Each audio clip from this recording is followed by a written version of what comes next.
Good morning, students. Let's start today's topic, the magnetic impact of current. So, if we consider a magnet, so magnets have two poles, north pole and south pole. The magnetic line of forces comes on from the north pole and enters to the south pole.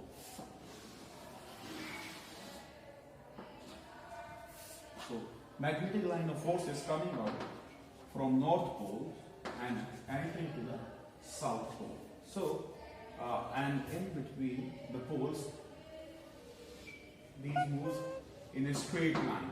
But outside the magnet, they make loops. So, it depends.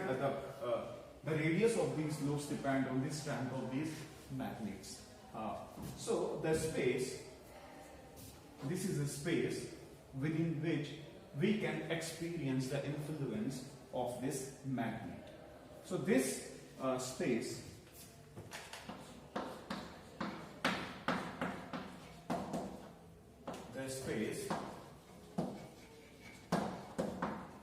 around the magnet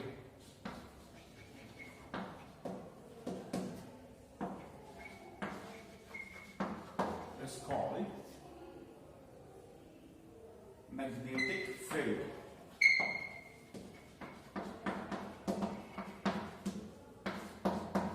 Magnetic field is denoted by vector B.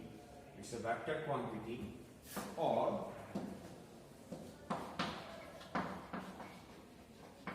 the space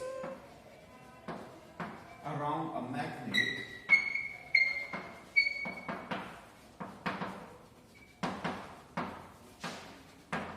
within which its influence can be experienced.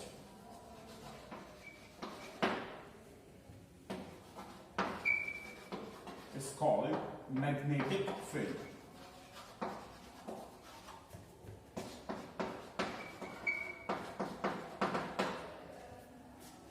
So, if you bring a piece of iron outside the magnetic field of this magnet, so it will not experience any force of attraction at this point.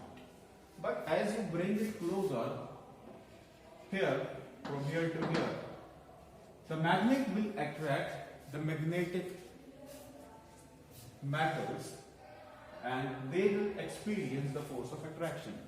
The iron, nickel and cobalt, they are attracted by the magnets.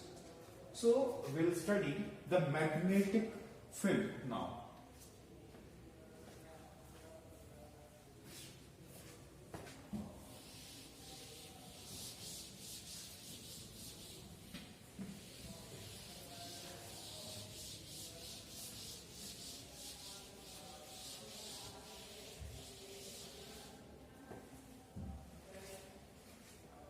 Suppose that the current is passing through this wire, we can say this wire 1, a metal conductor, in the upward direction.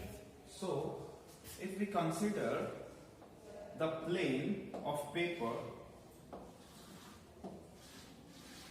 within which this current is coming, the current is entering and coming out of the plane in the upward direction, then the magnetic field will be in anti-clockwise direction.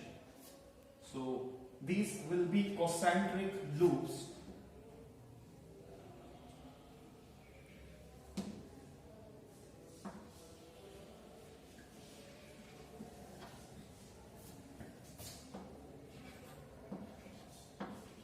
in anti-clockwise direction. So we give the direction.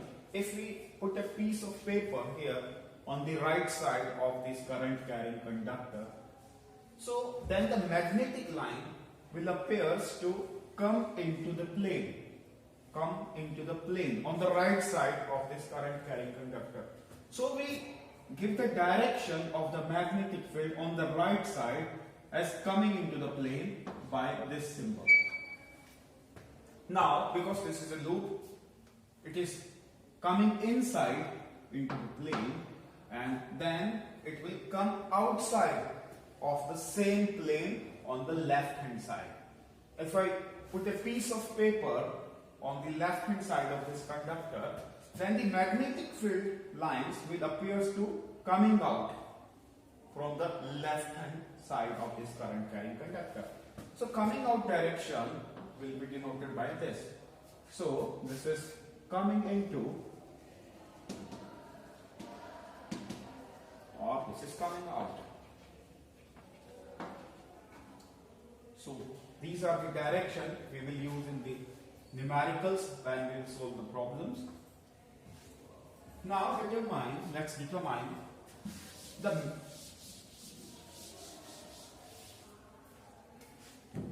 the direction in other way.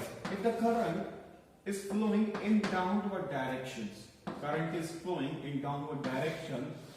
then we will use right hand thumb rule.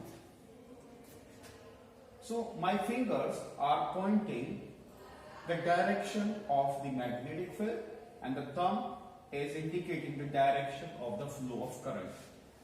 So again there will be magnetic loops or magnetic field, but now in the clockwise direction. It means if you put a piece of paper at this place, then the magnetic line of forces will appears to come out from the plane.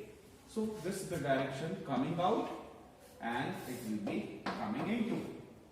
So the direction of the magnetic field is depend on the flow of current.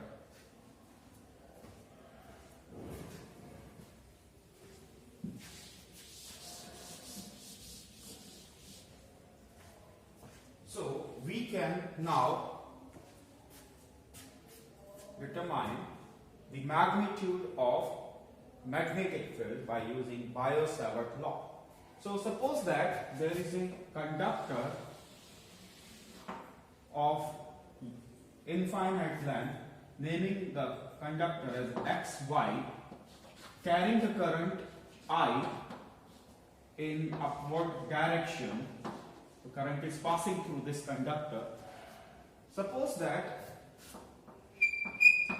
this is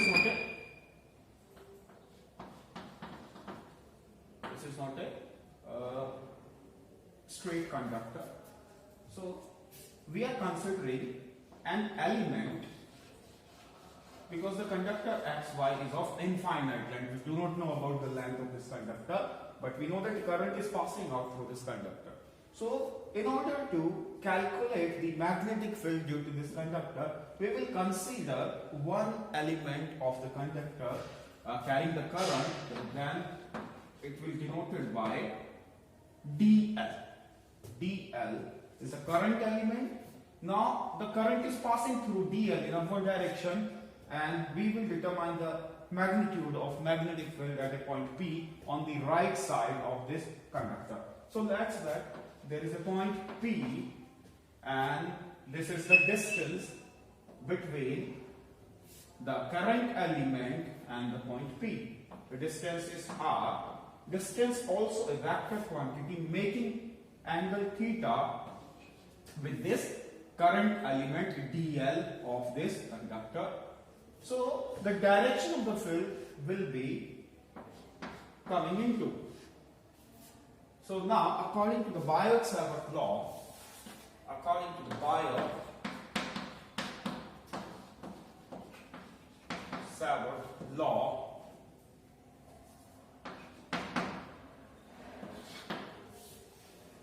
the magnitude of magnetic field. So this is the magnetic field due to this current element. If we are only calculating the magnitude of this dl, not of the whole length of conductor. Therefore, I have written here the magnetic field as dB. So the magnitude of this magnetic field, according to the Biot-Savart law, is directly proportional to the current. This is expression 1. And also the magnitude of the magnetic field directly varies to the length of conductor. Here the length of conductor is dl because we do not know the length of this whole conductor. We can say that it is of infinite length and it is not a straight conductor. So it may be curvy at some point and it may be straight at some point. So we are just taking a general element dl. So this is the length of the conductor here. This is called current element.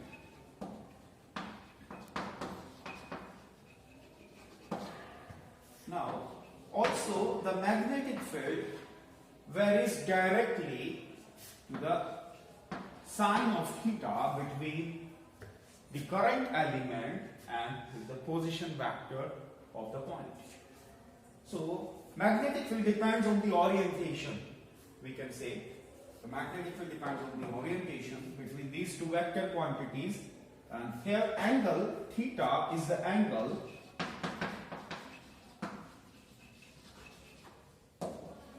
between current element and the position vector r of point P. And finally also the magnetic field varies inversely to the square of the distance between the current carrying conductor and the point. So expression 1, expression 2, expression 3 and expression 4. So according to the Biot-Savart law, the magnitude of the magnetic field due to a current carrying conductor is directly proportional to the flow of current through the conductor, and it is directly proportional to the length of conductor, and it is directly proportional to the sign of theta between the position vector and the current carrying conductor. And lastly, the magnitude of the magnetic field directly varies to the indirectly varies to the square of the distance between the point of consideration of magnetic field and the current carrying conductor. So when we combine these expressions together,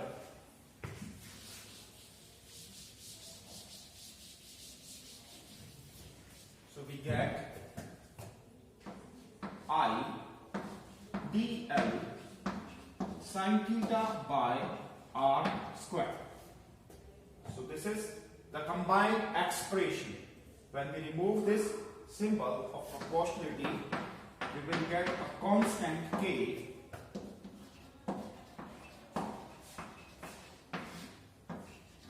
here. The value of constant k is mu naught by 4 pi, which is equivalent to 10 to the power negative 7. So this is the magnitude of magnetic field by Biot-Savart law. So we have calculated the magnitude of magnetic field due to this current carrying element or current element at point P. So this is the magnitude. We can write here.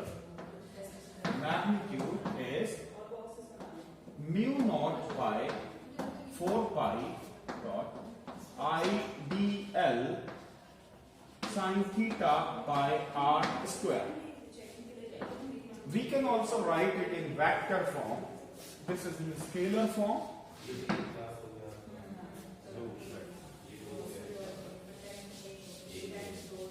So in vector form, we can change this into a vector form.